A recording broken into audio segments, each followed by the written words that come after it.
স্বর্গাদি সুখের তরে যে যে কর্ম করে নরে, কাম্য কর্ম করে তাহে শোনো ধনঞ্জয়।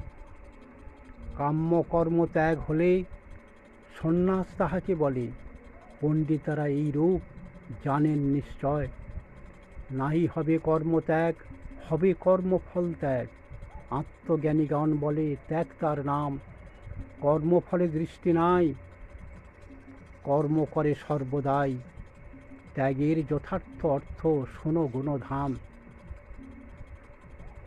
সাংখ্য নামে পণ্ডিতেরা কর্মে দোষ বলে তারা, সর্বকর্ম পরিত্যাগ সাংখ্যগণ করে। মীমাংসক ঋষি যারা তিন কর্ম করে তারা, যজ্ঞ দান তপস্যায় দোষ নাকি ধরে। ত্যাগ তিন রূপে আছে কহিতা তোমার কাছে।